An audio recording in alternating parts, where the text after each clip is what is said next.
Corvo, if only there was someone else I trusted to send, so that you could remain near. But there is no one else, and the Spy Master was right to insist that I send you. The plague has taken so many, and we must find a cure. When you are near, my heart is at peace. Emily and I will count the days until you return. Hurry home and bring good news. This week on Internet Dragons TV, we tackle one of the best games of 2012, Dishonored. Steady hand. That's it. Watch it. Cast offline. Casting off. We're away. Take us straight to Dunwall Tower. Lord Corvo has news for the Empress, and we've come a long way. A long way to bring bad news. The sailors say there's a curse on us. Black magic. Superstition. For all we know, there's a cure for the plague by now. Maybe. We live in strange times. Sending the Empress's bodyguard away for a couple of months. That's unusual. Well, this was important. We need help with the rat plague.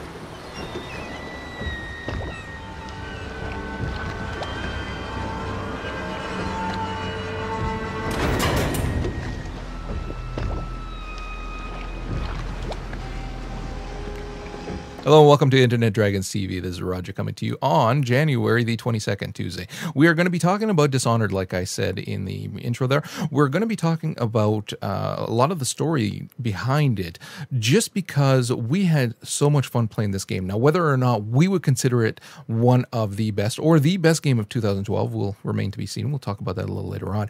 But there's no doubt in our minds that it was one of the highlights of the year for damn sure. So, I've got only Vince with me this week, my co-host from Comic Book Informer podcast. You will want to check that out. We've got some fantastic episodes as of late. And Joe is actually taking this episode off. So, Vince, welcome to the show. And I know that you really, really loved this game. When we were talking about it in comparison to The Walking Dead, it was kind of like, not quite sure, like Walking Dead kind of eked past it, but it was pretty damn tight. Yeah, and a lot of that, like I said, came down to just how great the actual gameplay was in Dishonored. Like, on a story standpoint, of course, Walking Dead was head and shoulders above just about anything we've seen in the last several years. But the gameplay and the way the gameplay and the narrative wove together really made Dishonored very special. Well, I see. Now, I'm not going to obviously shoot down The Walking Dead. The gameplay, sorry, not the gameplay, but the story in it is absolutely phenomenal. Now, that said, though, and I've only played, though, the ultimate, as much chaos as is possible version of Dishonored. But the story in it, like, there's not a ton of it, but what is there is really solid and really well done. I thought that it was very tight. There's not a lot of, a bunch of side quests. There are some, of course, but it's very tightly woven. And I really liked the story. I thought it was very well done. There's only a couple of points that I was a little iffy on. I don't know whether or not those would have been that much different when you were playing, but we'll get to that because, again, you did both sides. Yeah. So was it that good that it was like an immediate, as soon as you were done playing, start on the low chaos, or you had planned it from the get-go? Well, I had planned it from the get-go, but yeah, there was no break. Jeez. It was finish, go to the bathroom, come back. Okay, so there's really not much point talking about, say, graphics and crap like that. The game looks phenomenal. Hey, listen, it looked good, but I liked how they didn't try to make it ultra realistic. Mm-hmm. I mean, it was on, I don't want to say on par with, say, other Morrowind games in terms of looks. It had its own style. There was it's not that it, how do I explain it? It's not that it was not ultra realistic because it didn't want to be. It had a very unique palette to it in terms of how it looked, almost like a painting kind of thing at points. At least I found. Well, it's actually a really cool topic to bring up, because do you ever watch the show Face Off on Sci-Fi Network? No. It's a show where they do special effects makeup, and it's a competition. And one of the episodes they did last season was a Dishonored episode. Oh, really? They brought in concept art from the games. They brought in the game developers. And each of the makeup artists had to design a character that would fit into the Dishonored universe. That's And cool. they explained how each type of character has certain aesthetic elements that define it before they, you even introduce to it. As soon as you see a character, you kind of know who they are. Like the thug type characters, they have, the big burly arms, the barrel chests, the large jaws. The aristocrats, they're more like bird-like with the long noses and the thin necks. And it was really cool to see, all the work they've done into visually telling the story. Yeah, and again, for it, not just there's no other way to compare it, for me at least, than comparing it to art, because of just the look of it. It again, I live with an artist, so the brushstrokes is something I notice more and things like that, and how it applies to this game, and it has the different art style that looks more, for me at least, it looks like an art style of, say, that period kind of thing. I really dug it a lot. And I played it on PC, so I had the graphics settings cranked way up, and it just looked absolutely gorgeous. You played it on Xbox, right? Even on Xbox, it looked great. Yeah. And it also ran well, which is, very important. It had such a smooth frame rate with that graphical style and all the cool stuff they were doing. Yeah, and then we can transition into the audio for it. In terms of audio quality, in terms of sound effects and whatnot, creepy as shit when it needed to be. Very well done. Like, I mean, it's you really, I played it with headphones on all the time, so it really puts you in whatever setting you were, whether you were in the sewers or you were at, say, that party, whether you're climbing the freaking bridge, because I took the high route there. I don't know about you, we'll get to that later. I took the high route. Man, you got wind whistling around, you got the guys talking all over. I was a little disappointed that they reused a lot of the canned conversations that are off screen kind of from people, but overall, it wasn't quite Elder Scrolls level, at least. Yeah. But there was a lot of, do you think you'll get a promotion after what happened last night? Yeah, enough. But then you get the voice acting. Holy crapping hell. Voice acting in this was among the best I've ever heard.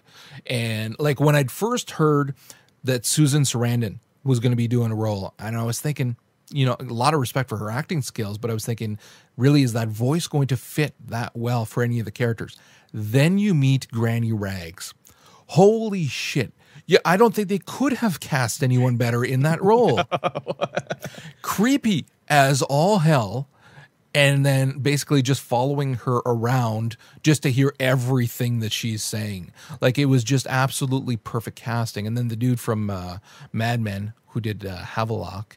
But no, I thought that all of the voice acting was really absolutely amazing. And much like the character designs, they weren't going for, not every character was like, somebody you would meet on the streets. They had certain inflections in their voice that made the characters themselves larger than life. Like Havelock, just this big booming voice and boisterous attitude, whereas guys like Piero, like, he sounded like a little mousy scientist. And it was taken a little past what would be described as realistic, but not quite full cartoony, and it exactly fit with the art style as well. Yeah, no, yeah, exactly. It was just enough past that it made them easily definable. Right down to Samuel, your go-to guy when you needed a ride. So, man. And then of course you got I have thoughts about Samuel. not thoughts, but the theme as well, soundtrack was great throughout. So yeah, no, I was very impressed with all of that. And then you get to the game mechanics, which I didn't play it with a controller, so I don't know. So you'll have to tell me how well it handled with a controller. I played keyboard and mouse, which is how I prefer to play RPGs and stuff like that. Keyboard and mouse on my laptop, this handled so well. It felt so natural. And then switching between all of the abilities, nice, easy, fast. So you could tell it was a console port. At least I believe it was a console port. If don't hate me if it wasn't, guys. But it sure as hell looked like it. But it was well done, and so I thought it handled absolutely fantastic on PC. What about on the Xbox? With the controller, it was great. I mean, the only thing I was really missing from not having a keyboard was I could only have 4 hot skills at a time. Right. So I could only quickly switch between, you know, my pistol and my crossbow and stuff. So if I needed to possess a rat, I had to go into the radial menu. Yeah, well, that was the same thing with the PC. Oh, but you only had 4 slots? How many did you have? Crap, I can't remember now. But yeah, I mean, no, you didn't have a if lot. I had 6, I would have been okay. But it was the same thing where you just had to hit the middle mouse button and then choose whatever ability you want on the fly kind of thing. So I had to do a lot of that. But again, it was so easy that I didn't mind. It didn't bother me at all.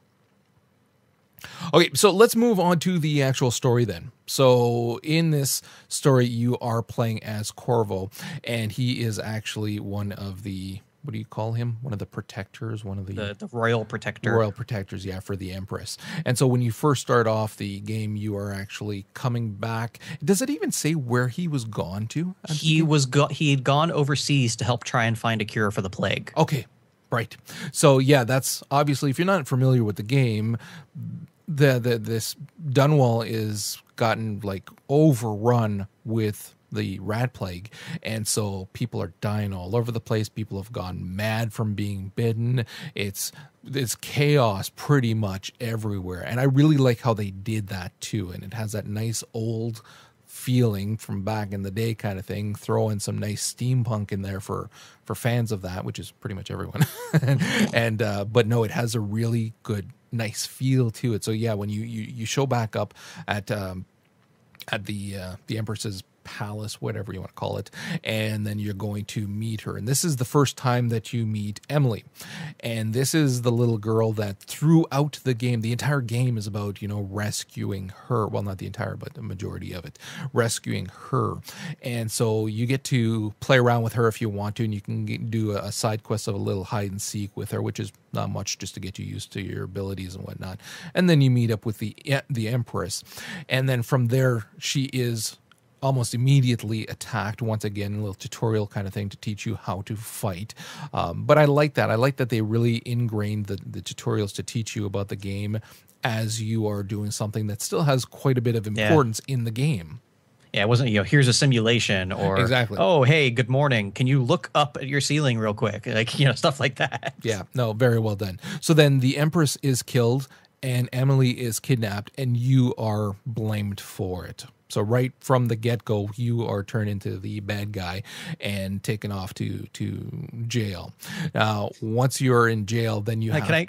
Before we get to jail, can I just say, as soon as they met Emily, it felt like one of those game moments of, they're going to kill this little girl. Oh, yeah. they want me to fall in love with this charming little girl, and then they're going to kill her. This is Clementine all over again.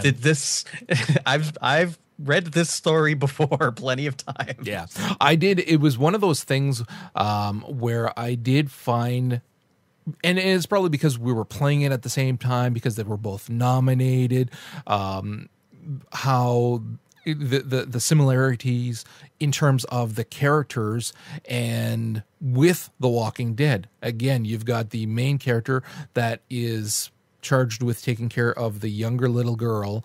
In this case here, he loses her and then he has to go and find her and then try to take care of her. Whereas with The Walking Dead, he's taking care of her the entire time. But they both work off of that same parental, fatherly kind of instinct that we have to take care of the young.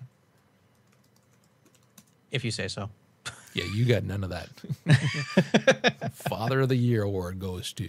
So anyway, so then you're stuck in jail. Now, at this point, this is where you have to decide as well if you're going to take the low chaos or high chaos route, and whether you're going to be just killing everything in sight, or if you're going to try to go the pacifist route. And they don't make it easy for you if you want to go pacifist, because that's why I ended up going kill her the first time. Because I actually completely screwed up the button presses for the first chokehold, and like I was like, okay, well, I killed one person, and oh crap, they saw me.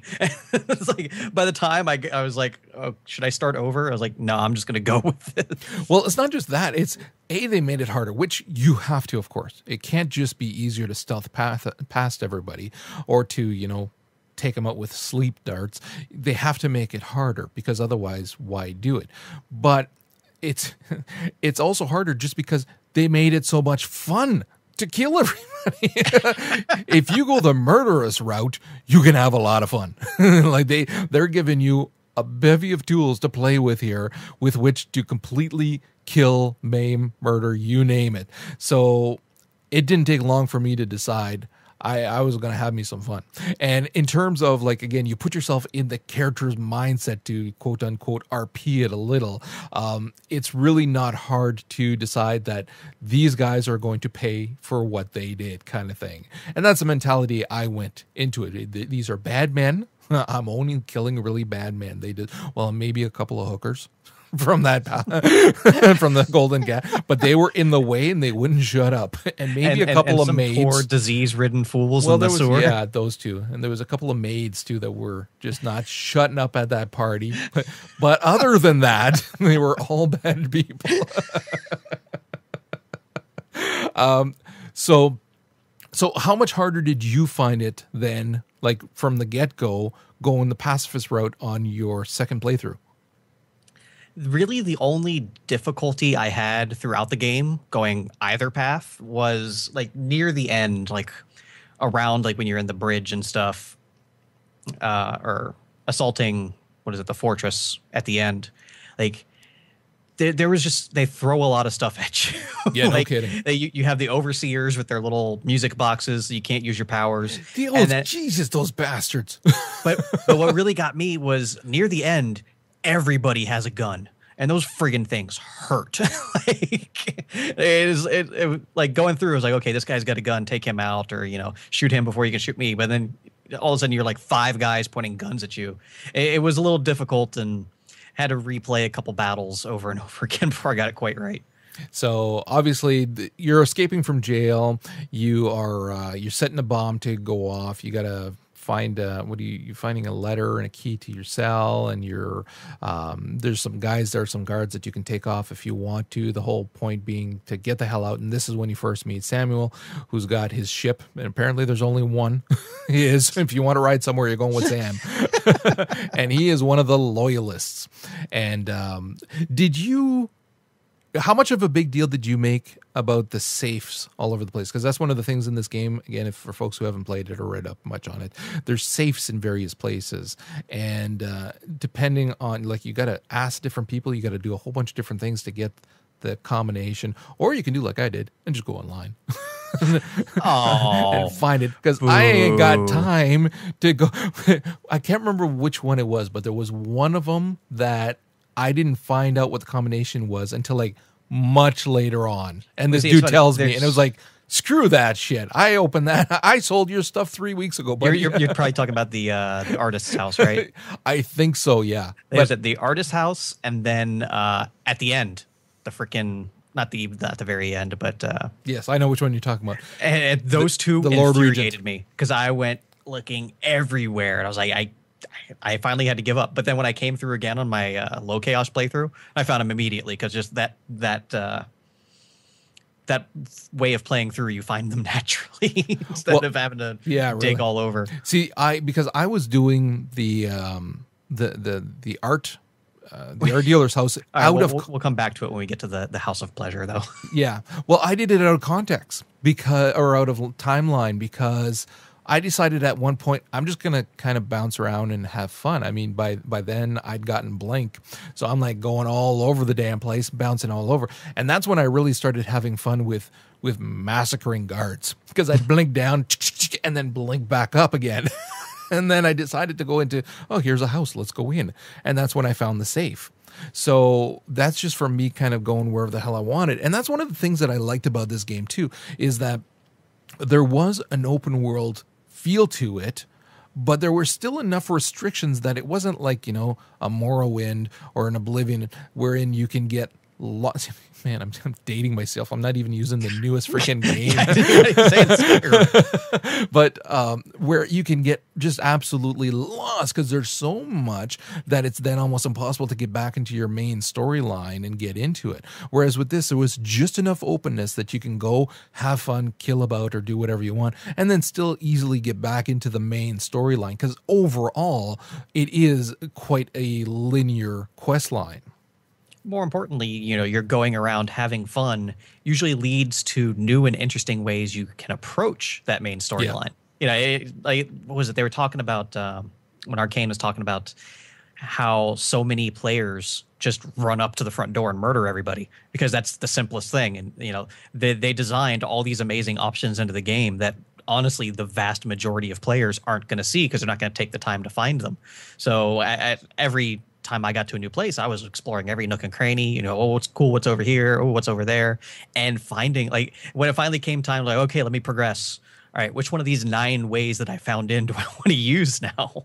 Yeah, I tried to avoid the easiest go through the front door for a lot of different things, just because I really enjoyed taking the high routes everywhere. I was blinking up onto as high as places I could and going in from there and then down towards whatever I needed to do.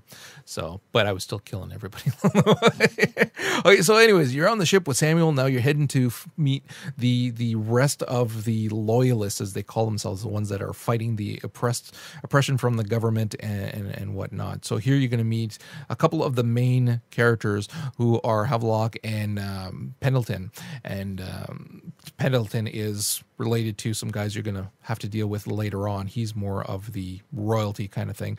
And then Havelock is from the what is he, from the guards? What would you call him? He was a naval admiral. Yeah. And then you also meet Piero, and he is the one who actually keeps you stocked up with all of your gizmos and your weapons, your ammunition, everything that you need like that. And you also can sell stuff to him, whatnot.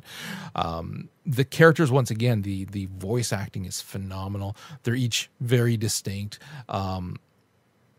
Again, I don't know that I can say much more about how good I thought the characterization was throughout all of this.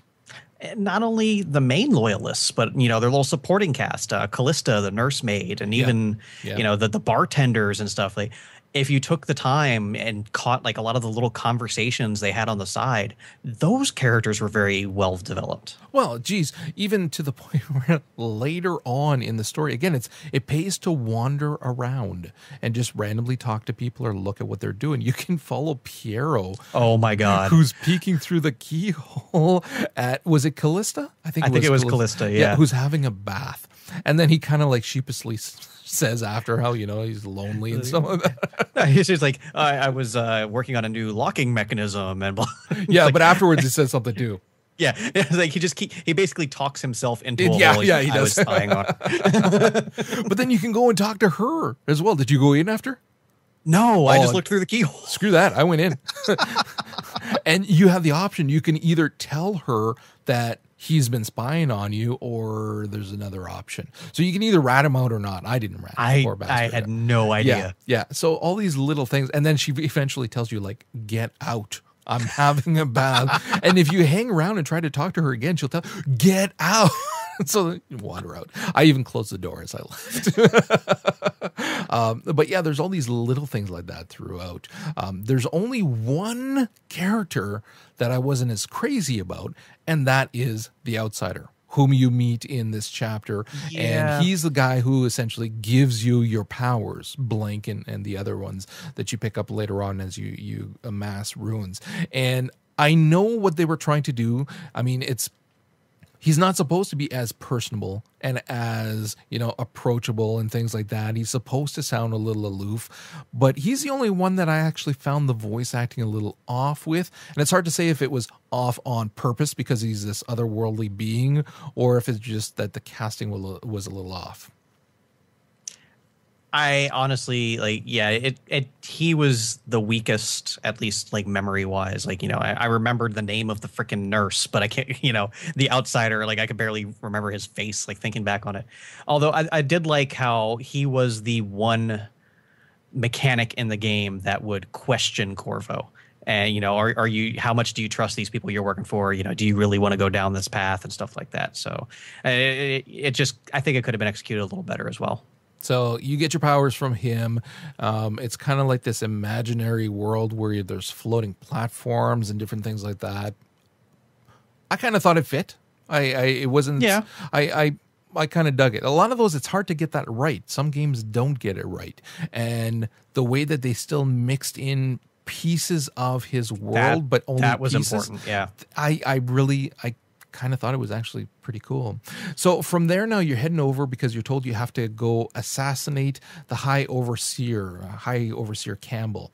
And this is your first chance to, like, this, you're either causing a lot of mayhem here because there's a whole lot of guards. There's no in between. Or you are doing no damage at all, which I'm thinking it probably took you a hell of a lot longer to get through this chapter if on your low chaos. Actually, no. Really? Because Wow. since I played High Chaos first, I kind of figured a few things out. Like High Chaos, I came in and like through the kennels. So I mean that was just slaughtering left and right. There's dogs all over the place. It was disastrous. But on my second time through, like I found a path through the rooftops. I snuck in through a window. It was hilarious. Like a guard walked by the window, so I choked him out, pulled him outside, and laid him down on the window ledge. Then another one walked. I had 4 guards like piled up on this window ledge. But especially there, like they design it, like since it's so early in the game, they designed it to be easy. Like you can go through almost the entire fortress, whatever it's called, I forget. But you can go through almost the entire thing by just staying on top of the lamps along the ceiling. And then almost every room that you need to get into, there's a vent just above the door that you can crawl through. So especially that early in the game, it was very easy to do as a low chaos. Okay. I just went in and slaughtered everybody. I did enjoy, again, one of the mechanics that they did was looking through keyholes, and I really did that damn near everywhere I could. Just the freaking guards turning around. Yeah. Just because it is a nice mechanic to get, and like I mean, they put a lot of attention to detail in getting the voice acting for the people in behind those doors, and it was like, I wanted to hear what they had to say. And especially there before you entered, if you listened at the door, you saw some higher up talking to 3 guys below him. And really, it was just this it sucked me. I kept waiting for someone to stab me in the back. Like, who's this looking through the keyhole? Stabbity, stabbity kind of thing. But no, it was, I made sure to listen to all of it. And then this as well is where you can go and meet Granny Rags for the first time. And like I said, I just thought she was fantastic. Now, that being said, I actually didn't do the side quests for her because I couldn't figure out how, and she didn't want to give them to me. So I just kind of... I did all of her stuff on my High Chaos. I actually got the achievement for completing all her stuff. Damn it. See, I didn't. I listened to everything she had to say. I tried to talk to her over and over again, but there was no quest. There was nothing that was given. So I just eventually left. I think I might know why. Okay. Judging from how you're talking about your playstyle, you killed everybody outside of her apartment before you went in, didn't you? I probably, yeah. So those are the people that I would have had to kill. I found a back door in, and she talks to me. She's like, "Can you please go chase off those suitors at my front door?" And then I walked out there. I killed them all. And she's like, "Oh, thanks. Here's a rune." And continued from there. Okay, so that explains it. Yeah, because her stuff was nuts. Like you actually had to go into the distillery where the gang was making their knockoff potions and poison it. Yeah. So like, yeah, you're going to kill off the whole gang, but you're kind of also going to kill everybody who takes the knockoff potions too. See, I read up on it, but it was like, I didn't get a chance to do any of that. I stole all her crap. I ate all of her food. And then I listened to her stories, which were just awesome. And once again, Susan Sarandon did such an amazing job with the voice acting. Now, here as well, as you get into the fortress, again, whatever you want to call it, the High Overseer's fortress, you have the option of also saving Captain Curnow. Now, he is the uncle or what is he? How is he related to one of the... Is it... I think he's Callista's uncle. Yeah, that's what I thought as well. So you can save him if you want. Now, by this point, I'd been kind of bouncing around all over the damn place with my little go rip off the art dealer and all that. I'd forgotten to save him. So when I saw him and he was like having his drink and then dies, I was like, oh crap, I think I was supposed to save you, buddy. Oh, well, sorry. See, that's another one of those cool, branching points because... Well, first of all, we'll go with the High Chaos stuff. To kill the High Overseer, I snuck in there and I switched the glasses. So the High Overseer drinks the poison, drops dead. Mission accomplished. Oh, dude. But then the second time through, I wanted to do it the low chaos way. And to do that, basically, you have to brand the High Overseer, which makes him an outcast among the church, and nobody will ever trust him. So I get into the room and I smash the glasses. So the High Overseer is like, oh, what happened here? You know, blah, blah, blah. It's like, it's okay. I have some of the good stuff downstairs. And it was so cool. Like, I followed them throughout the entire fortress as High Overseer goes like to the secret panel in the wall and unlocks his den where he's got, you know, every that sounds vice great. known to man. Talk about, you know, visiting the pleasure palace and testing the girls and gold everywhere, booze. And like, as he talks to the captain and he's like, hey, check out this painting here. What do you think of it? And as he's describing the painting, you see him pull the pistol out of his belt, load it, point it at the back of his head. And at that point, I sleep darted him. And the captain walks out. He's like, technically that was illegal, but I'll let it slide for now. Actually, you know what? I saw that space that you're talking about, I believe, because there's a rune inside of a glass container, Yes. is it not? Yeah, see, you can get there without them just by looking all over the damn place, which is what I That did. rune drove me insane my first time through because I had the heart out and I was like standing on top of it. I was like, where are you? I never the found it glass. my first time through. So yeah, no, I saw that place. I ripped off everything that was in there, but no, I didn't. Your way sounds a hell of a lot better. Okay, now from there, once you take care of that, you head back to the loyalists again. So you got to get used to that back and forth to the Hound's Pit. What is it? Hound Pits? The Hound's Pits Hound's bar Pit or whatever. pub. Yeah, and so you go back over there. Now you're just going into the sewers for Havelock, which is not a big deal, but it gives you your first intro to the Weepers, because I think up until here we haven't seen them yet. And I it's think the quest was actually called Meet the Weepers. yeah, so they're basically people who've been bitten by the rats, but they're not completely. They're just bleeding out their eyes. They're not doing well. And this is also where you find out more about the Pendleton twins. Now, these are the brothers to what's his name, Trevor, but they is bad. So you know that you're eventually going to have to be taking care of them as well. And then you also find out that Emily is at the Golden Cat, which is where you want to take all the kids. You know, it's fun for all ages. So then you have to make your way over to there. So the Golden Cat is basically a brothel, and there's a bunch of different ways that you can do this. Once again, like they said, they'll give you a bunch of different ways to accomplish the same goal.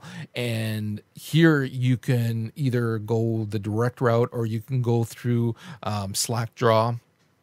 And there's a bunch of different things that you can do there. It's within this chapter too is when you are supposed to be going to the art dealer's house, and I did it again, kind of thing. So do some stuff. Did you actually find the correct way to get the combination to the art dealer's safe? Yeah, but I didn't until much later.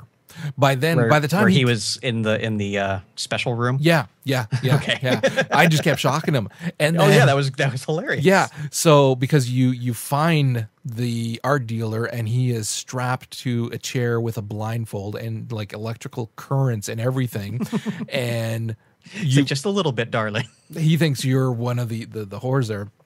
And so, but he wants the pain, and then as you're zapping him, he's telling you truths about different things. Which again, man, the voice acting was phenomenal. And you're listening, and as he's telling me more stuff, I'm just pressing the button and I'm pressing it again, and then he gives you, when he figures out that you're not this his regular, he gives you the combination, and I'm thinking, dude, I already ripped off your safe, I got all your stuff, I got your paintings, there's nothing you can give me. Press the button again. So I actually killed him. Now what's hilarious was going through the whole quest line, because you were actually retrieving the code for Slackjaw. Yeah.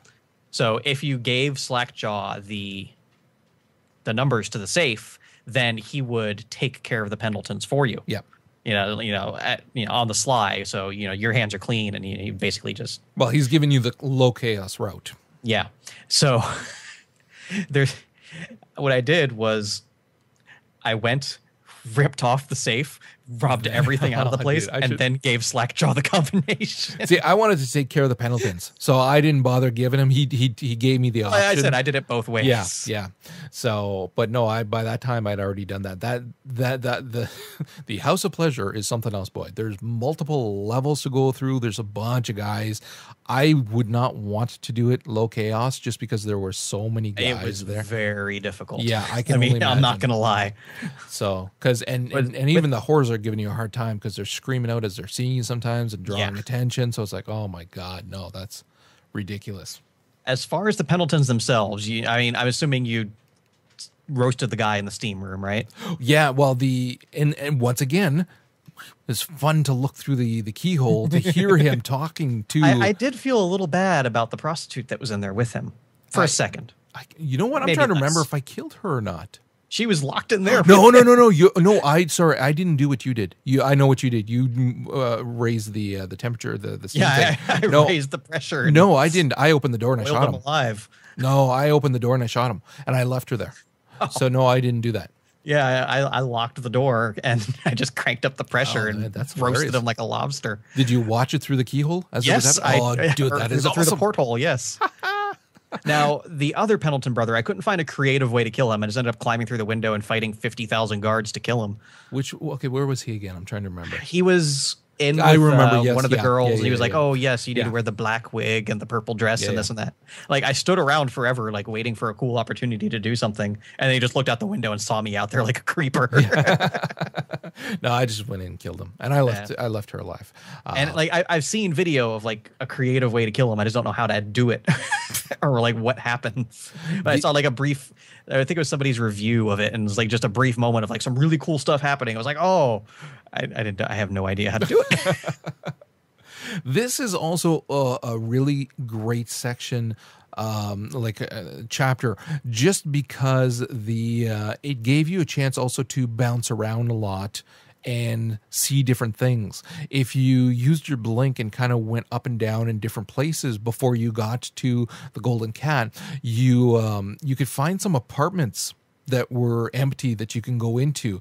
And again, talking to the atmosphere in the game, there were all of these apartments where, bodies had been wrapped up and there's flies all over them. And then you've got journal entries because there's books all over the place, so you can read these journal entries. Like one of them was a woman who had been waiting with her family, and the husband had died, and then it was just her and the kids, and then it's just her and one of the kids, and then the other child dies, and then she's by herself, and then talking about how the guards are coming by to check on who's infected and who's not, and then at one point they just stop coming and things like that, so you can feel how, I mean, the desperation and the giving up and everything. I'll take it even one level farther. Like I found that same room and I was like, oh man, that's kind of morbid.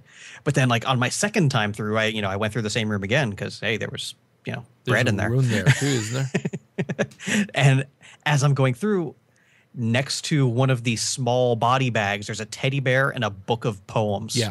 I'm like, you bastards. Like, it wasn't enough reading the journal of this woman's entire family dying. No, now you got to, throw sentimental objects in there. Yeah.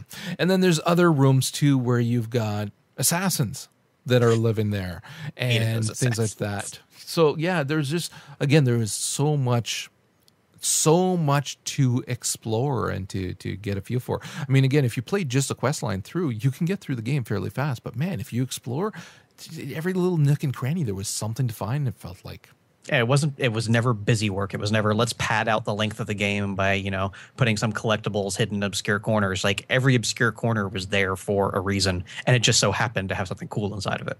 Okay, so from there now you go back, you find out that you have to go and get Anton Sokolov, who is the royal physician, and basically you are Piero's arch nemesis. Nemesis, yes, and his health potions are nowhere near as good.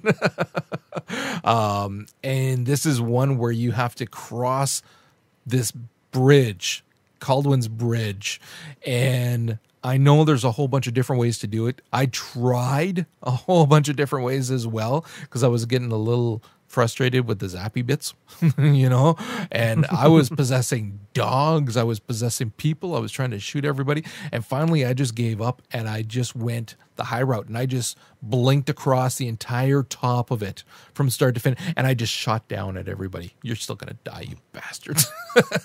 And then I crossed through the top. I don't know how you made it across. My path was pretty much the same for both playthroughs. Like I stuck to the underside of the bridge and it was like, you know, oh, here's a little walkway here, a platform here, you know, distract the guards, especially my low chaos playthrough, because there are some points where you are out in the open. Like it's a bridge over water. There's nowhere to hide. And like it actually bugged me because the game glitched out on me here a little bit. Like the guards stopped patrolling. They just stayed there staring in one direction. Like I tried reloading the game, my previous saves, I shut down the Xbox. It was just glitched out completely. So it actually made it a lot more difficult because the guard's never going to turn around and look the other way. But like, especially the on my high chaos playthrough, oh, it was a blast. I was going through, I was rewiring all the arc pylons so that they would zap the guards instead of me. Right. And then I would let them see me and come chase me through the arc pylon, turn into a pile of ash. But I mean, it was all right. Like, did you find the what's his name? The guy with the pearls, the prisoner? No, him I didn't find. No. I found him. He's like, follow me. And I'm like, oh, okay. And then he runs right into 7 guards and gets killed. I was like, oh, thanks. So, of course, there was no chance I had it doing that on the low chaos playthrough. So I was curious what the hell was at the end of the rainbow. I didn't see that. No, there was some guys talking off to the side. I listened to the conversation and then just shot them. Screwed. I don't need you guys. There's also Pratchett's safe there that you can get, which again, combination. Screwed. I just go online. And then there's also when you finally get, this is actually a really cool, well, they're all cool, but I really loved the level design here because I mean, once you cross there, the bridge, which in and of itself was got a little tricky at points. Once you get inside of the building, then there's freaking guards everywhere. Those damn zappy things all over the place. This is where if you have put runes into possessing people, came in super handy because then you just possess them, go through the zappy thing, and then when it wears off, they're right in front of you. So it's like, bloop. I hope you enjoyed that larynx because you're not going to be needing it anymore. So yeah. And then when you get to the top here, this was also, again, you get Sokolov from the roof. There's a woman in a cage that he's testing on, so you can free her. But then you're carrying him over your shoulder, and then you still got a crap load of people to fight. So here I am just tossing Sokolov on the ground. You wait there, buddy. Killing a whole bunch of people. Pro tip, don't throw him too hard. Oh, okay. I didn't have that problem. I bashed his head against the wall. It was a blood smear. Mission failed. I was like, oh, I didn't know that. No, me was always on the ground. Just toss him down, go do whatever I have to do. But yeah, so that was a tricky place too, because you got to be really careful and you got this guy on your freaking shoulder.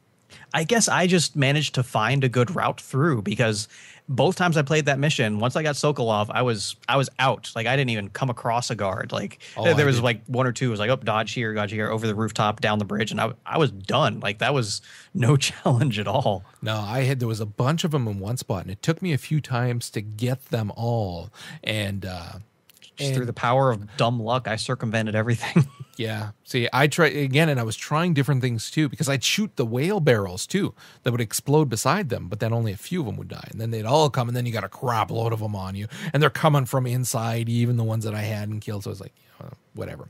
But yeah, no, I did manage to make it out. And then you take him back with old Samuel again, and now the loyalists are interrogating him in the hound's pit in the freaking cage with the slats controlling the rats. Now, there were two ways that you could do this. One is let the rats out on him to threaten him. And the other one was to actually, I didn't do it, I don't know if you did, was to buy him some liquor and get him a little liquored up, and then he would tell you what you wanted to know.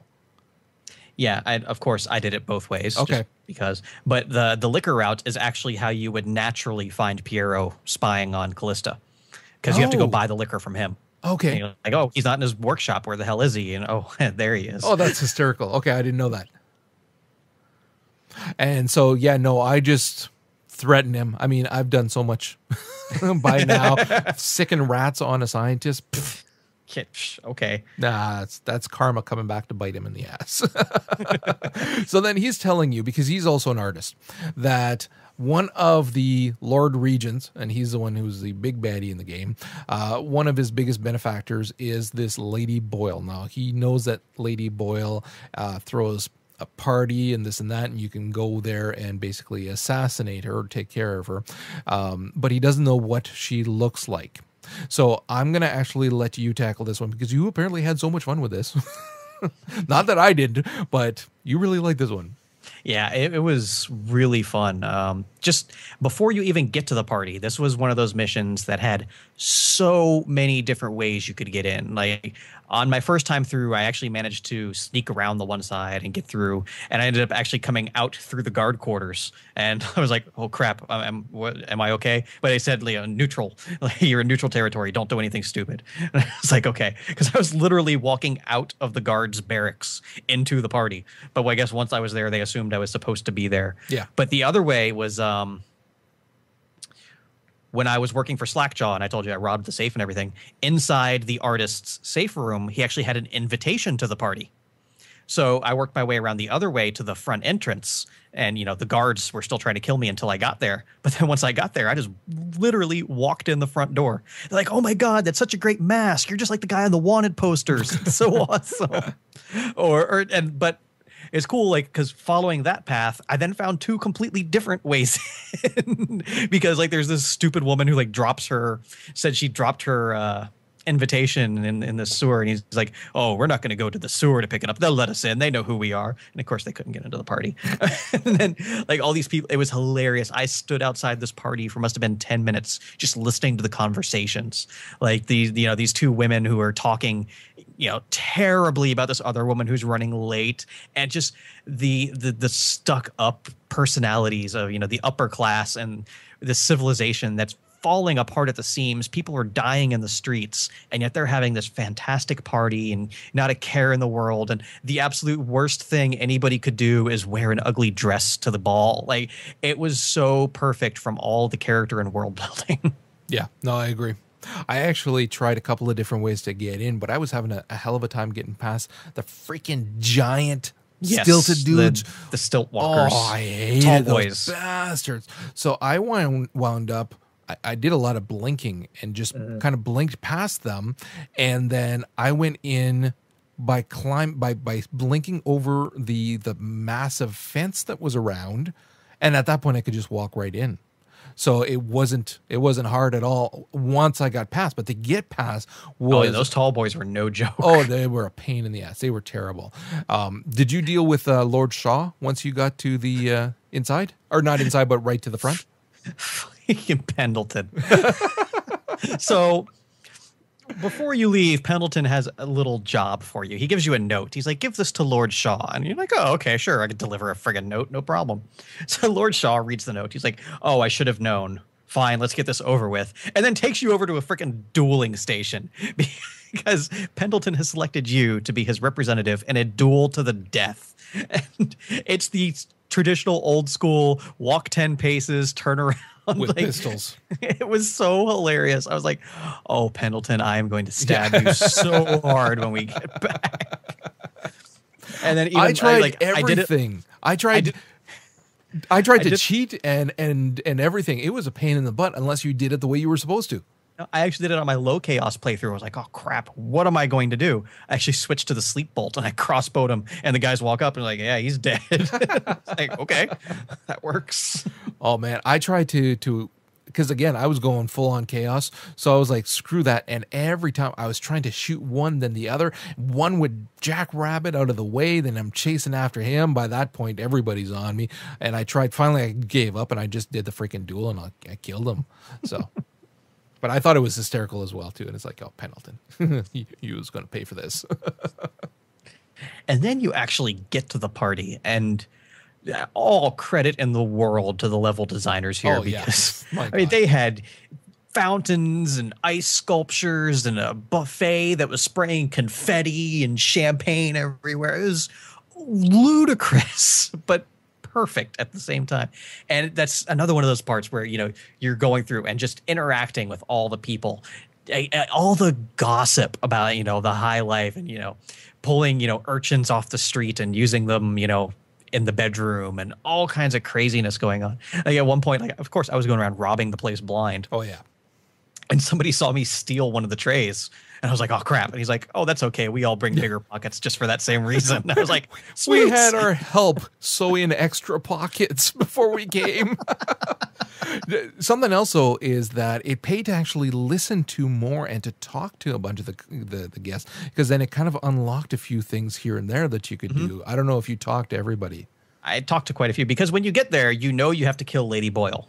Two problems. You don't know which Lady Boyle, because there's 3 of them, and they're all wearing masks anyway. So once you figure out which one you have to kill, you still don't know which one is which. And it's this huge mystery. You know, it's a puzzle that you have to try and get all the clues, go around talking to all the guests. Like, oh, I heard, you know, this. And I actually, did you go up to their bedrooms? Yes. Yes, I did. Yeah, I snuck by the guard, and I could only get to the 2 bedrooms because every time I tried to go out into the hallway, there was like 7,000 guards there. And I killed them all. Really? Yeah. So that's why that's one of the places where I went back to an older save, just because I got to the point where I decided to kind of wander off on my own before I'd figured out which Boyle it was. And then I was killing the guards in upstairs, and there was a bunch of them, but I killed them all. And then when I went to the last bedroom, that was the Lady Boyle's bedroom, and she was there cowering. And then I shot her, and then it was done. And I went, no, I need more than this. So I went back, and then at that point you can go through the whole thing. And that's one of the reasons too that a low chaos playthrough didn't appeal to me as much, doing it again, just because it takes so much out of the game if you know right away who your target is and everything, because there's so much to, even like you look at this chapter, there's so much to do that you can do and have fun with it, that if you know, listen, I just got to go and get the chick in the white, well, that really ruins a lot of it. Spoiler. Oh, please, if they don't know that by now, come on. But it's so many options. Like, I was possessing rats, I was clawing through holes, I was disabling the entire alarm system one piece at a time. Like they had the the arc pylon over the stairs so that you couldn't go upstairs, and I disabled that. And anyway, then I possessed the guard and walked up there. But they also, you met the weird guy in the funky bunny mask, I think it was. He looked kind of like Frank from Danny Darko. Yeah. Find out that he is Lady Boyle's long lost love, or at least he thinks so. And that if you give her to him, he'll take her away and never to be seen again. So that's how I found out which Lady Boyle I was looking for. And then I still had to figure out which color she was wearing. And you meet the Lady White, I think her name was, then the moth mask. Did you meet her? Yeah, I think she's the one that tells you. Yeah, and like, you just go get her a drink, and she hits on you and stuff. But I think it was hilarious because the whole time there's some other guy talking to her, trying to worm her way into his way into her good graces, and then you come along and she just like shows the guy off. And every time I walked past that guy for the rest of the party, he had some smart ass comment to make. No, see, when I talked to her, she was alone. So the other guy had wandered off. I did so much wandering around. Like, I wasted a ton of time. Oh, I spent so much time. Because I was stealing everything. I was stealing everybody's pouches that they carried. And you had to be careful, because if you took too many at the same time, then the guards went after you. But if you were selective and just kind of followed them around, you could make a decent coin. So okay, this is what I want to know, because I only did it my way kind of thing. Did you, for your low chaos, then bring the Lady Boyle down to the dude? Yes. Okay, so you gave him the white one.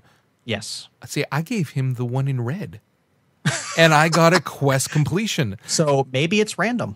He was so happy. No, because the Lady Boyle was the one in white, but there are 3 Lady Boyles kind of thing. He didn't know which He one. didn't know which one. So I gave him the one in red, and I got the completion. I felt bad too. Here I am sending this woman off to be a slave, and he takes off with her, and he's all happy. Boom, quest complete. And then I went upstairs, and there's the woman in white waiting for me.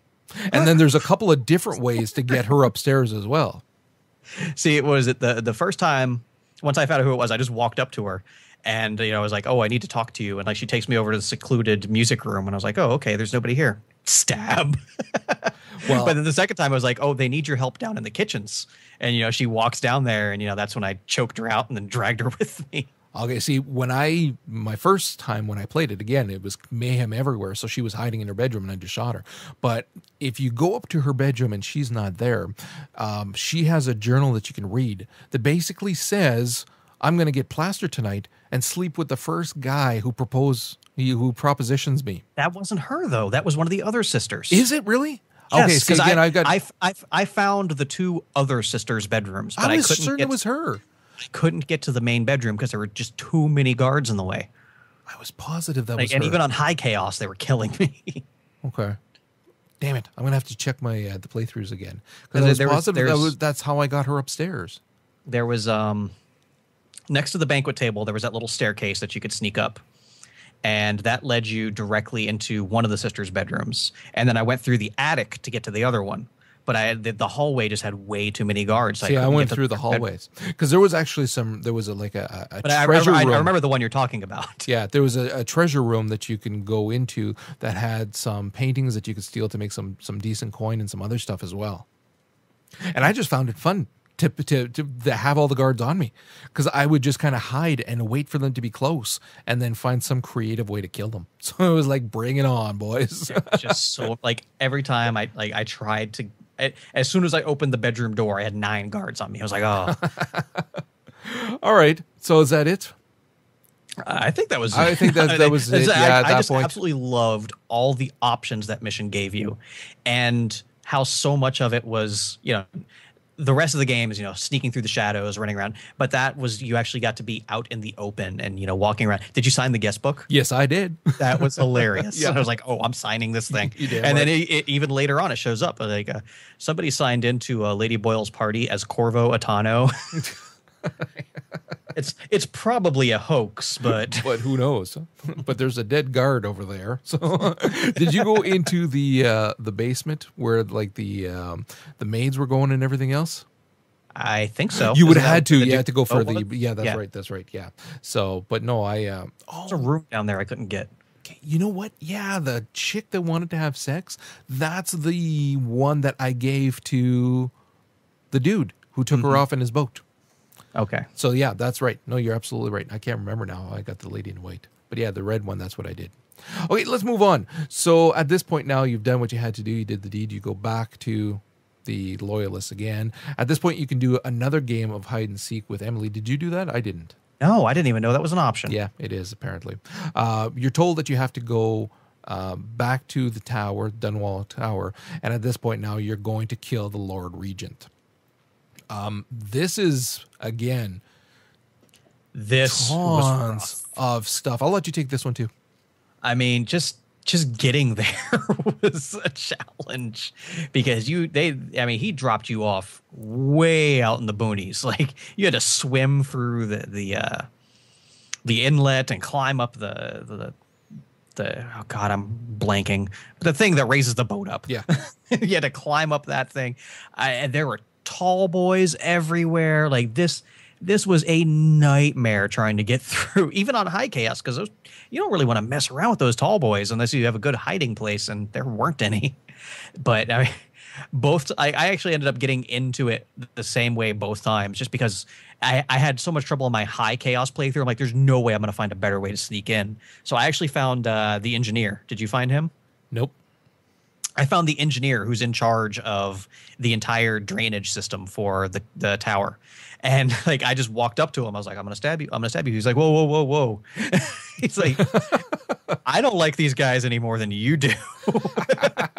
And then he opens up a passage and lets you swim through the moat and takes you right in. Oh, dude, that's no fair. I had a bitch of a time getting in there. Like I said, once I found that path on my high chaos, I didn't even bother looking for something different on my low chaos. I took the high route once again, and if you follow the ledges along the building, once you get close enough, and you kind of jump onto a fence, jump onto here, and then go up, and you got to go through this little kind of barricade thing on the side. But anyways, you find a ledge to the main building, and then there's a ventilation shaft kind of place that's open. I think I ended up at that same shaft. So I actually just climbed through there, and it was good too because you could listen to some of the conversations going on as well. So that's the way I got in. Mm-hmm. So once you get in, there's guards everywhere, which if you're high chaos, doesn't matter. Now, here's the cool thing I did on high chaos. I walked right up to the television and called the Lord Regent on the phone. He's like, he answers because it's like a video phone, and he is like, "What are you more?" It's you. And then he goes to this huge diatribe of like, you'll never get to me, and then he summons more guards for you. But it was hilarious. I was like, oh, what's this thing doing? I was like, oh crap, it's him. See, I had to be so much for sneaking. Yeah, really. In. Yeah, because if you alert him, then he kind of hides in this special room. Otherwise, you have an easier shot at him. But I had to be careful not to get too many guards on me because I'd run out of freaking bolts, or I only had a couple left. And so for me, it was pretty tricky at that point, being careful with how I kill them and not to attract too much attention. So did you make it into his room? His bedroom? Yeah. Yeah. Okay. And that's where that friggin' treasure chest. I was like, how do I unlock this stupid treasure chest? I did you ever unlock that? Yeah, you go onto Google. Google has all the combinations. Well, when you're doing a low chaos playthrough, which God is so hard. Like, I think I possessed every single person in that place 3 times just getting through it. Like, last long enough to get me around the corner, and then I'd jump up to a ledge and hide out behind a lamp for a while. I went through every freaking mana potion I had. But there's the broadcast tower where they do like the announcements for the. Did you ever get in there? Yep. Okay, how did you get in there? Oh, Jesus, dude. Because I really want to know. Because I know the way I got in there was not the correct way. Isn't that just you climb up the... I possessed a whole bunch of guys. Mm-hmm. And because there's one guy that's in a kind of a chamber that's sunken in. And he's rattling off some crap there. Right, but that's up at the top. You got to get past the arc pylon. Yeah, I just shot it. I possessed guys to go through the arc pylons. I just possess and go through and then kill them as soon as I got through. And like there was a bunch of guards with dogs too. So I would just again possess, kill, or use slow time. Oh, that made me feel. Here's how I got into the broadcast tower. I snuck up just outside the door, and I was able to blink to a perfect distance that brought me to the center of the room and then dropped me down to the bottom floor before the arc pylon could zap me. Oh, really? And then I just pulled the plug on the arc pylon and walked up the staircase. No, I possessed some guys to get through, and then I just I tried that. up. I just couldn't keep them possessed long enough because as soon as I would get, halfway down the staircase, I would pop out and the arc pylon would zap me immediately and I'd be screwed. No, I didn't have any problem. Oh, hold on. You know what? No, before that, I possessed some guys, but I disabled the arc pylon on the stairwell. Get in the door. Why not? The only place I found the key to that door was behind the door. No, I'd found the key somewhere else. I have no idea where that key was then because I had a hell of a time. You know what? That might be the place where I went in through the sewer as well, because there was one place where you got in through the only way in was to either walk through the door with the key or to get past that arc pylon. No, I'm talking about there's another spot. I'm trying to remember now because I think there was a sewer and then there was a key on the other side if you went through. And that might very well be the one because I got the keys to doors everywhere. Yeah, so I had a key to go in, and then I just grabbed the first time I shot the whale canister and the whale oil, and basically that alerted all the guards. So then the second I just went back to an old save, and I just took it out and dropped it, and then I was fine. I just climbed the stairwell all the way to the top, and dude was there giving his speech. It was like, stabbity stab. Sorry, buddy. Well, if you chose not to stab him... He's like, the Lord Regent does some really terrible things. And there's logs of it that he keeps in his safe in his room. He's like, here's the code. Go get it. So, of course, at this point, on my low chaos playthrough, the Lord Regent was in his bedroom still. I didn't call him on the phone and tell him I was coming. So he hadn't gotten into his safe room yet. So he was still in there. That would have been super easy then. Yeah, I just walked up behind him. I had choked him out and then left him there. Broke into the safe, got the codes, and brought them back upstairs to the broadcaster. And we broadcast all of the Lord Regent's crimes to the entire country. Oh, isn't that awesome? So once I'm leaving the tower, you actually see all the guards hauling him off. It was really cool. Huh. Yeah, no, I see. Geez.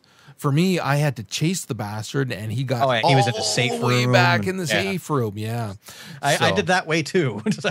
That was a pain in the ass because you got the freaking tall boy walking through guarding right there. So that one was a little tricky. I actually just kind of blinked up, and then you could break the shoot the whale oil canister off to the side with a bolt, which then let you just go right in.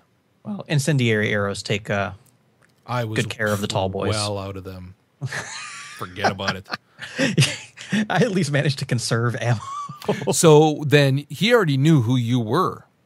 Yeah. Because, see, when you go through... I told him I was coming. Yeah. When you go through there... I did it 2 times because I wanted to see a couple of... Actually, I did 3 times just to see the different things that could happen. So you could make your way to him in that room, and then you got to be careful that, because... not to have alerted too many guards kind of thing, and then talk to him. And he's like trying to explain himself and this and that. And like, who are you? And you can either just kill him outright or you could tell him who you are. And so I revealed myself to him, and then it was like all this big tirade speech kind of thing. And then just kind of shoot him. Stabbed him in the throat. Yeah. And then another time, and see, this is where one of the problems I had with the game is that at times, especially at very climactic times, it could be too easy, depending on how you played it. I shot the whale oil thing, snuck in, and before he turned around to see me, he got a bolt in the back of his head. And it was done. And it was like, well, that is pretty anticlimactic. And I stole stuff that was around in the room, and then I could leave without any of the guards having known I was there. Oh, no. He saw me coming a mile away. Like I said, I blew up the tall boy in the room. It was kind of hard to hide at that point. See, I did not. He just kept summoning guards. Like, he had, like, stealth ninja assassin guards. Like, and I ended up having to, do some work to get in there. Yeah. So there's a couple of different ways to do the that. low chaos way was so fun. Yeah, no kidding. just to see his own guards hauling him out of the bedroom in chains. Dude, that would have been awesome. That would have been awesome. Now, the one thing we didn't mention at this point yet, obviously we should have before, was back at the freaking Golden Cat there, you actually do get Emily. I mean, we kind of forgot to mention that. We mentioned that you can do a hide and seek with her later, but we forgot to mention you actually get her. And then you bring her back kind of thing. And so then she's kind of being groomed and whatnot. So you think at this point here that you've gotten Emily, you've killed the Lord Regent, game's kind of going to be over at this point. And if you're kind of tallying the math at this point, you still haven't put a crap load of hours in. It's a number of hours, but still, I mean, it would be a fairly short game at this point kind of thing. So you head back to the Loyalists and you let them know everything that's going on. I mean, by this point in time, you've taken care of the Pendleton twins as well. And you've done all the dirty work that they needed done. Case closed. They're celebrating in the pub. And you find out that you got drugged. So, and you start to pass out as you go to bed, and you find out that, yes, you were drugged, and by all of the guys, by Havelock and by Pendleton, and Samuel's there as well. And you find out, though, that as they leave, Samuel tells you that he only gave you half of the dosage of the poison, and that with any luck you would survive kind of thing. And then so when you come to somewhat, he's got you in a boat and he's sending you off, and then you realize there's likely to be still quite a bit more to this game, and holy crap, there is. So now you are picked up by a band of assassins that are led by Dowd, and you find out that he's the one that sent the assassins off to kill the Empress at the very beginning. And he strips you of your weapons, your gear and everything, and kind of slaps you down, and you gotta, in a cell, you gotta escape and get your weapons back. And I found this chapter was very cool too, because you're stripped to nothing, and you're starting from scratch. This is where if you put runes in specific points, it's really going to come in handy. But also I found it cool because of the setting. You got these crumbling buildings all over the place, and then you're having to fight these bastard assassins, which are tough to fight. I don't even want to imagine what it was like on low chaos, because on high chaos, lots of sleep darts. Yeah, it was fun though. This is where I ended up on my low chaos playthrough getting my 1 kill of the game. Right. Because I'd gotten through, like, after you get your gear back and you have to make it through, like, the little shanty town. There's assassins everywhere. I was just sleep darting. I ended up getting into combat with, like, 5 of them at once. I was like, what do you do on a low chaos playthrough in active combat?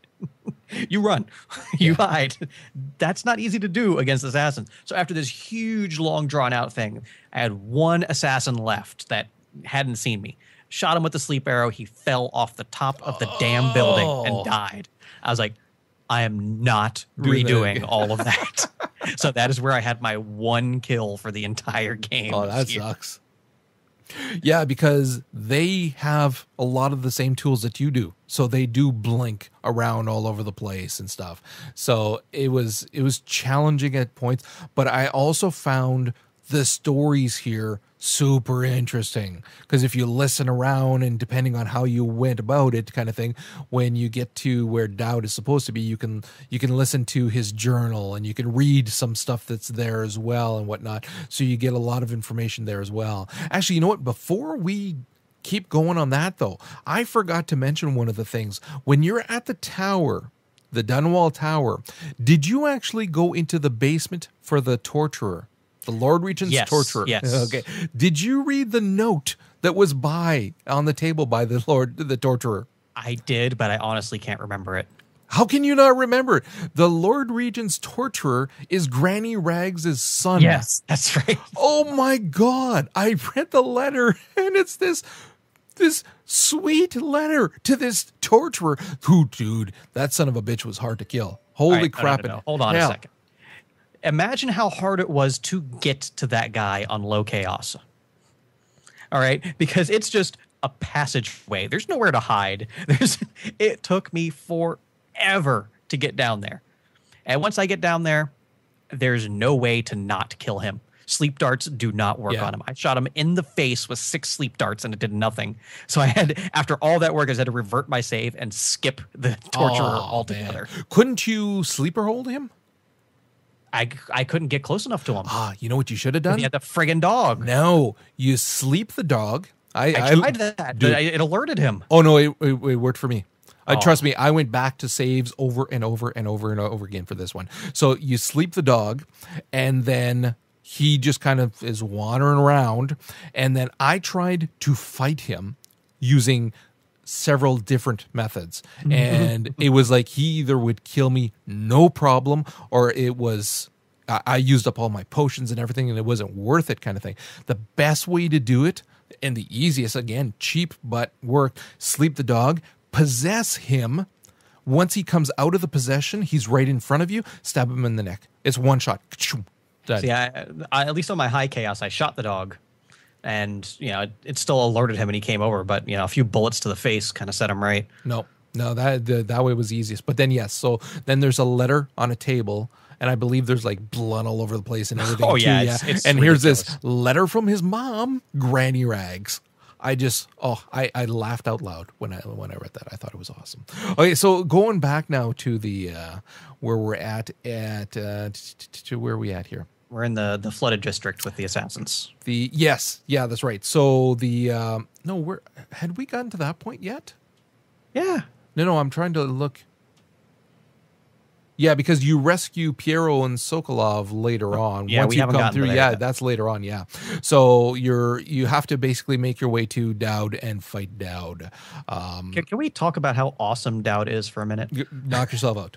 Because I knew I recognized the voice, and for the life of me, I couldn't place it. And of course, to come to find out, it's Michael Madsen, who's friggin' awesome. And I realized, like, oh, he's basically playing the same exact character he played in Kill Bill. Yeah. Just, he's an assassin, and but just his demeanor, because of that voice, even with the most innocent things he's saying, he is so menacing. You never see his face. It's though they built up this amazing character that they now need to come back to somehow.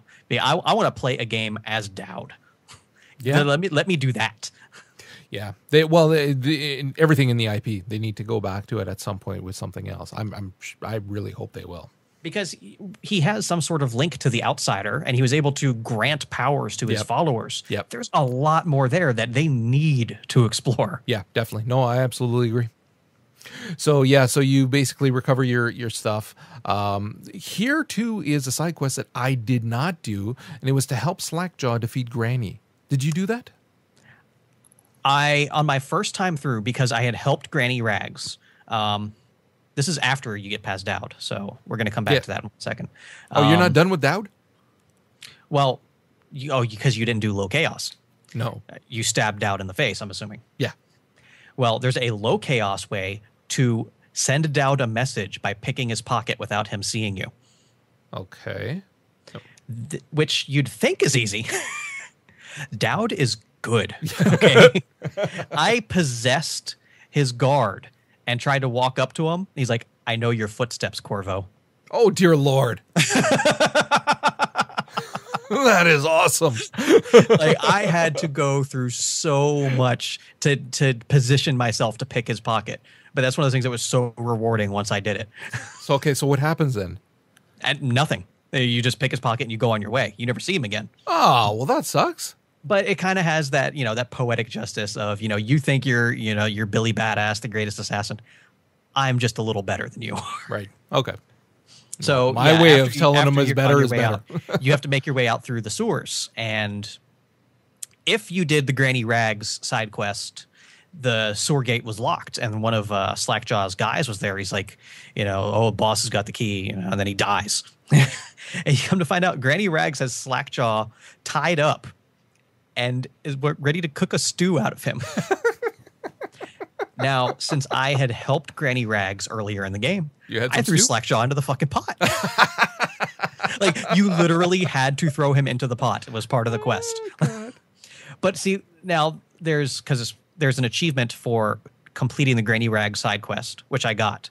But there's also an achievement for completing the Slackjaw side quests, which I must have missed something somewhere on my low chaos playthrough because I didn't do all of Slackjaw's stuff. Because once I got back to that same doorway, it was open. So I couldn't go, and then the other doorway was locked where Granny Rags would have had Slackjaw tied up. Because I wanted to see the other side of that of letting Slackjaw free, and I never got that opportunity.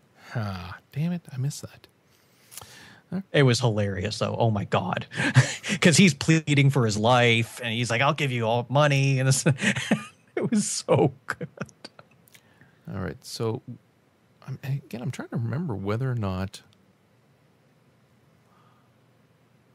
So at this point, you're going back to the Loyalists. Yes, you're on your way back to the Hound's Pit. I thought you did the Loyalists first, though, and then you went back. No. Okay. So yeah, you go back. Yeah, you go back to at this point now, and you're going back to the Hound's Pit pub.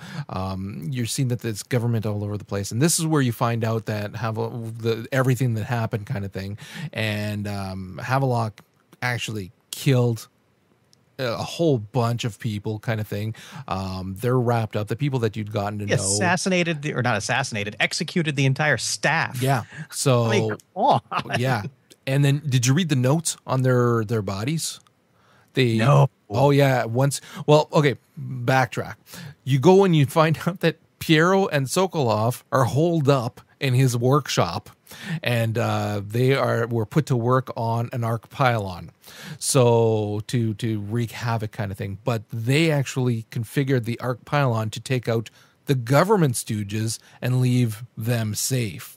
So then you got to go and get a whale oil can, make your way to the roof, put it in, and then you get to tell them if you wanted to assassinate everybody or just it wasn't put them to assassinate. sleep. It was burn them to ash. That's what I did.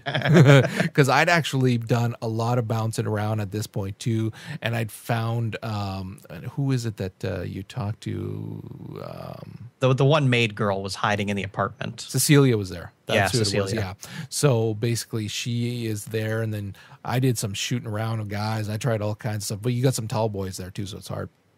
But then once you take them all out, one way or another, you can go inspect the bodies that they were standing by. I never thought to go over there. And there were notes on each of them. And I was like, oh, dear Lord, I made the right choice frying them all. Because you read those notes and it's like, well, the other option was to disable them, and they're all unconscious anyway. Well, so. that's your low chaos. So yeah. But no, so I killed them all. So at this point now, Samuel is going to bring you so that you can be you can go and take out Havelock and Pendleton because they are at, and who's the other dude? Martin. What's that? Overseer Martin. Martin. Yeah. So because they are now at the King Sparrow Island, and this is where the former Lord Regent was building a new lighthouse, and Havelock has Emily now. So you are making your way back over there, and Samuel is bringing you. Now, this is my one real issue with the game, because on my playthrough, Samuel brings you there, but then he starts giving you shit. Oh, yeah. And then he alerts them that you're there. Yeah, if you don't kill him right away, he alerts them that and he says it, I'm going to alert them that you're here so that they know. And I'm going, you must have killed a lot more people than I did then. You know what? Even on my low chaos playthrough, like he's going through describing, all the terrible things, he's like, we're all going to hell for this, we're all monsters. And like, as I'm getting off the boat, he's like, you're probably the worst of us all, Corvo. And then he sails away. He's like, I hope I never see you again. And then that was it. So you actually had a different outcome than I did for the high chaos. Low chaos was obviously completely different. He was really, really not happy with me at all. Man. And so, yeah, and he's saying, I'm going to alert them that you're here, and fires a gun. Maybe because I did some of the other side stuff, like saving, what's his name, Callista's uncle and stuff like that. Yeah, I don't know. But see, what I didn't like about this is that, I mean, it's only just like a couple of chapters ago that, well, he only gave me half the poison. And he was somewhat nice to me at that point even. Because that was before they murdered everyone and he knew what he'd gotten himself into. I think seeing all of your friends killed in front of your eyes will kind of change something. I don't know. It just seemed to be way too snap judgment. Like, it just was like, boom, here he's being friendly with you and helping you out. Boom, here he's alerting them that you're there. At least the way on my playthrough, because I said my high chaos was different than yours. It was like, okay, these people need to die. This is the guy that needs to kill them, but I don't have to like it. Oh, it wasn't. Yours was completely different. Oh no, mine was different. No, so when he alerted them, fuck that shit. I went back to an old safe, and just before he's like, I'm alerting, I went stab in the throat. What you were saying? Sorry, Samuel. What were you saying? No. Oh, you killed Samuel. Damn right. Oh, you're one to talk. You are so one to talk. Hello, ME3, anyone? Please. I only killed somebody that wanted to make my life a lot rougher. Morton wanted to make life rougher for the entire universe. Not true. Not true. He only wanted to do the right thing. The right thing was the wrong choice. No, it wasn't.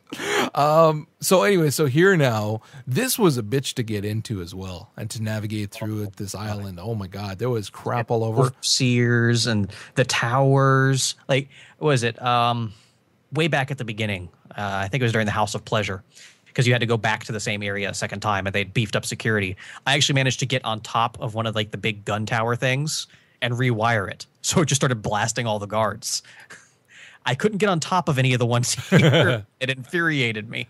Oh, I found it really hard. This is another one where I found a kind of a vent to kind of go through, and then from there the vents were. Oh yeah. I was popping in and out all over the damn place in this place, and yeah, it was tricky. Once again, too, because I hadn't made a crap load of money, and I'd spent it on upgrades versus bolts and everything. So I was kind of running a little low on cash and bolts. So yeah, it was. And there were so many guys there. I think it's important that we say why there are so many guys around. Like the loyalists aren't too happy right about now. Yeah, go ahead. Like with all of, the dirty deeds they've done, they've actually erupted into a civil war of their own, with Martin, Pendleton, and Havelock each splintering off into a different faction. So you arrive on this island and there's a war going on. That's why it's so hard to sneak into this bloody place. There are dudes everywhere. We'll talk about the low chaos route a little later, but yeah, it was like, oh my God. See, and this is where I know I missed out on some great stuff. But by this point, because I tended to play this game late into the evenings after the wife had gone to bed. So that I'd sit down, I'd have my laptop on my lap, and then I have my earphones on, and I'd play till like late. So, and every time you think, oh, there can't be that much left. Dude, there's a crap load of stuff still to do. So when it came time to knock off Martin and Pendleton, I just shot him with a crossbow. As soon as I had him in my crosshairs, it was like, boom, gone. And I mean, Pendleton was already, he wasn't, there wasn't much life left in him. Because when you get there, Martin and Pendleton are like yelling at each other across the valley, and Martin's in this fortified position, and Pendleton's in like this blown out section of a wall. So I had a hard time getting to Martin, but then I was able to zip like right into the room with Pendleton, find out he got shot in the gut and he was dying. And so like he just goes on to this huge confession. He's like, oh, we did horrible things. I thought we were doing it for the greater good. Like, the usual on my deathbed, I'm a terrible person sort of stuff. Screw you. Bolt to the head. And then he just keels over and dies on his own. It was so funny. I was ready to stab him, and then he just died. Well, part of what I did too was, again, and this is one of the things that I loved about this game. Once again, it's if you are the type of player that allows yourself to get sucked in and identify with your character, it's a little kind of RPing kind of thing where you're really sucked in. It'll allow you to play how you want. Once again, giving you all those choices. So a lot of the things that I did was because, again, I'm in there. And at this point, yes, I'm wanting to kind of get through and whatnot. But at this point, I'm like, screw you. I don't care what your reason is. I don't need to hear it. Boom. Bolt to the head. We're done. That's it. So, and then with Martin as well, I didn't listen to nothing. I just went in and bolts ablazing. At least with Pendleton, like ever since the House of Pleasure, he was distraught because he was partially responsible for the death of his own brothers, and like that was one of those cool things of like if you like explored the pub and like kept reading his journals and stuff, like you could see like he was degenerating rapidly. He was getting drunker and drunker. So like there was a lot of that there. He's like, what kind of man am I that I was responsible for the death of my own blood and this and that sort of stuff. Like he knew he deserved to die in the most horrible way possible. Yeah, well, a bolt to the middle of the forehead does that. I was a little too quick. Well, I don't care. So then anyways, you make your way into like the main kind of bedroom kind of thing. There's a crap load of stuff you can explore there as well. I was reading everything too, like because Havelock's journal is there. And you can basically follow through to every step of the way, having recruited you, Corvo, kind of along the way. And that was a fascinating read. I really enjoyed that. Well, that was also at the Hound's Pit, so. See, it wasn't. I'd read some of it, but they added to it again. So I kept going there after each chapter. Oh, see, I didn't. Longer and longer. No, I'd only read it the one time, and so I'd read a couple of the after entries. Each mission. He wrote more. Oh, I didn't know that. Okay, so yeah, once I read it at the end, it was like everything was there, and then there's a recording from him as well. Was it from him? Yeah, it was from him. The recording, is it from the Lord Regent or was it from? I think Havelock. It was Havelock. I think it was Havelock. Yeah, because there's a recording you can listen to. And then you make your way again up and up again until you get to the very top. Again, I just killed all of the guards along the way. You sleeper hold them, I'm sure. As you do. Yeah. And see, what I said, my low chaos playthrough is a completely separate discussion we're going to have to come back to. Yeah. See, now here is yet again my point of some things can be too easy. This is the climax of the game. So Havelock has Emily. For some reason, they decided to walk out on this catwalk, overlooking the water and everything. And when I went, Let's put it this way: if you're Havelock, do you have any prayer at all that you can stand up to Corvo? yeah, really. So his only option was to take a hostage and hope for the best. Well, here is okay. So you're kind of in a little room, and then you look out a door, and he's at the end of a pathway, a catwalk, and he's got her, but there's a space between them. So my first time, I just kind of went up and walked up, and then he takes her kind of hostage, and then he said, "Don't take another step forward," kind of. And I took a couple, and he jumped off. Did he jump or did I shoot him? Now I can't remember.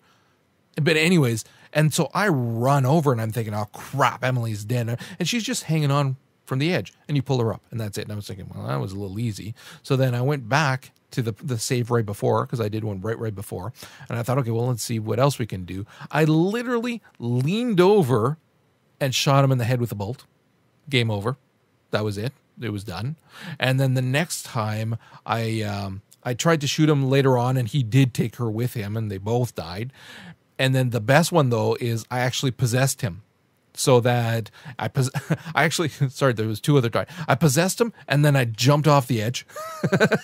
Forgot that would kill me as well. And it did. And then the next time I possessed him, and then when he came out of the possession, Emily had run away. He came out of the possession, and then he was in front of me, and I just stabbed him in the neck. So that was super easy. Like, really, there was no hard way to do it. But now I want to go back and see what happens if you wind blast both of them off the edge. Yeah, really, eh? But it was so easy that you could literally lean in. They don't see you because you're leaning, and snipe him in the head with a bolt, and it's done. So that's like, I mean, there's so much, and it's not like I'm expecting a quote unquote boss fight, but more than that.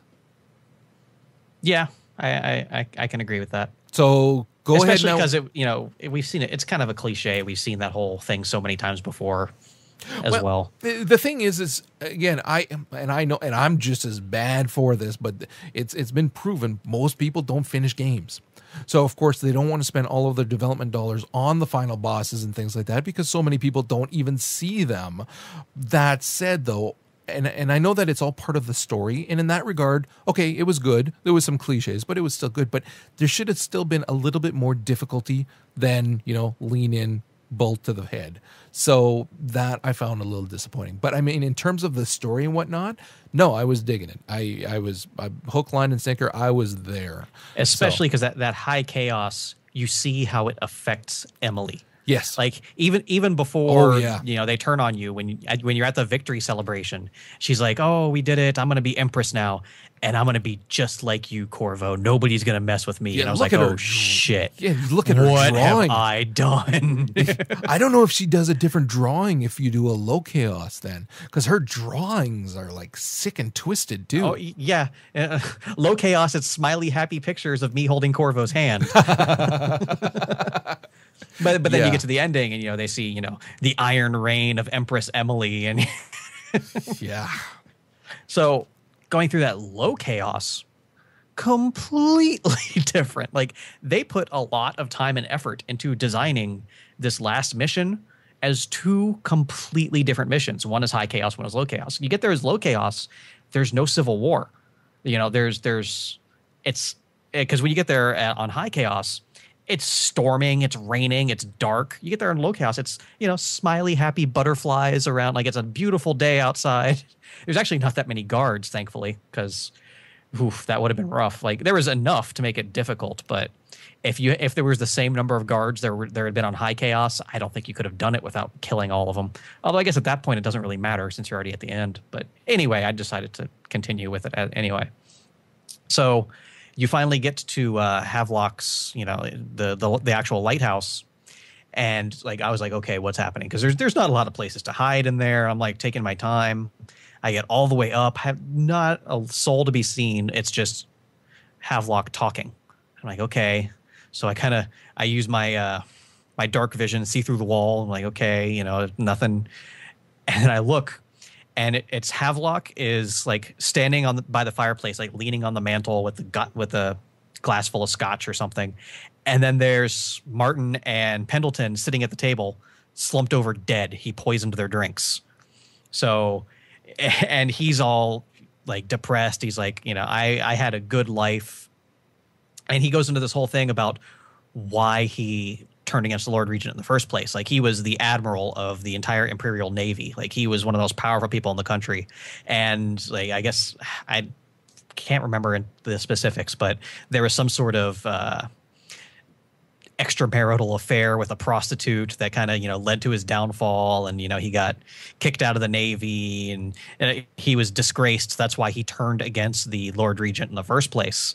And he's like, and now here I am, being responsible for, all these deaths on my head. And like, he's just so depressed. Like, he realizes that he's done so much bad. And it's a counterpoint to the example Corvo has set as low chaos by, only killing that one poor assassin who, let's be honest, deserved it. And like, you finally walk into the room and I'm like, oh, I'm ready to go. I had my sleep dart trained on his head and he just turns around. He's like, oh, Corvo, no, I'm not going to fight you. He's like, I know how that would end. And he's like, and the whole time you hear Emily in the background, like pounding on the bedroom door. Let me out. Let me out. And he's like, here's the key to Emily's bedroom right here.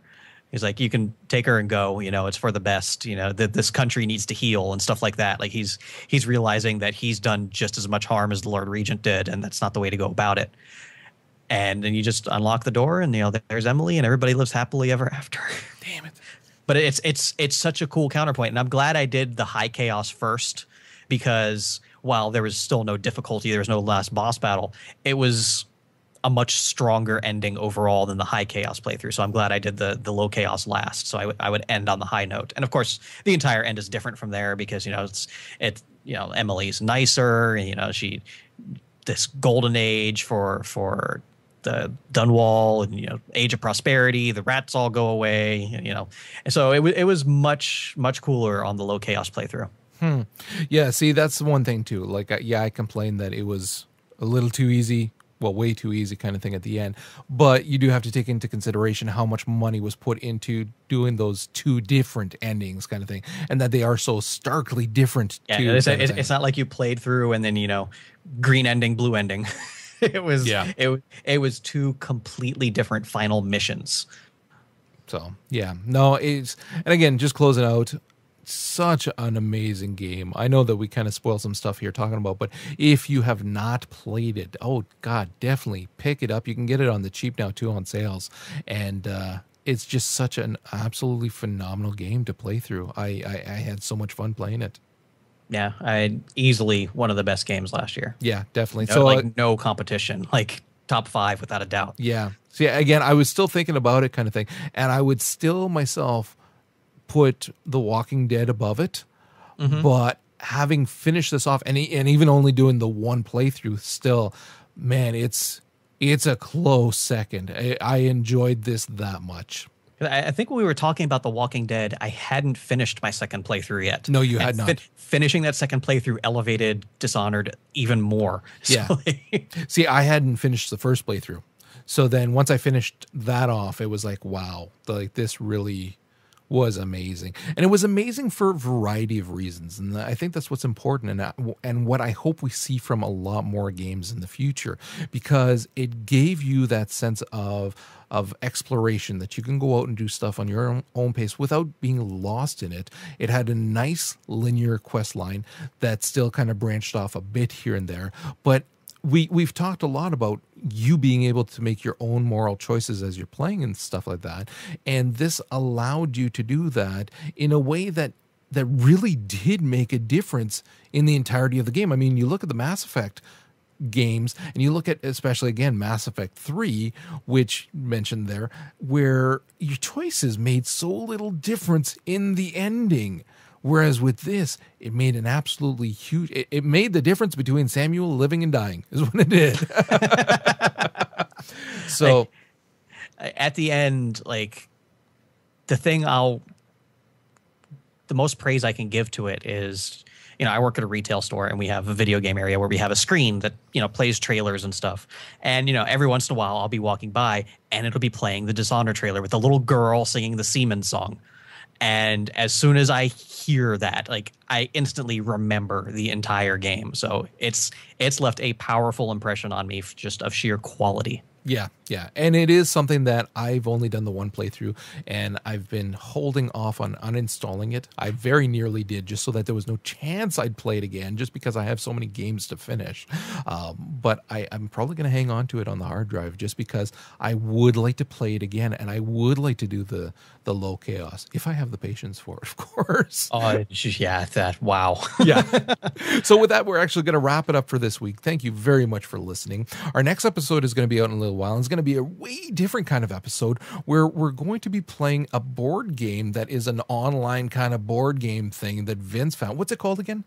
Desperate Gods. Gods, yes. So, and we'll see if we can make it past the second turn without virtually killing each other through Skype. I think we will have a blast. We're going to be I'm going to see about potentially even broadcasting that live if anybody wants to listen in live, and we'll be playing the game, and it should be a blast. I can't tell you exactly when that'll be out, but I would expect it in the next couple of weeks. So anyways, thanks for listening. Make sure to drop by internetdragons.tv for a bunch more videos. There's going to be a couple of new videos out for, I know for myself, I'm working on one right now for a review of an iOS game. That should be out soon, and we should be seeing some more from Vince shortly. What are you working on now?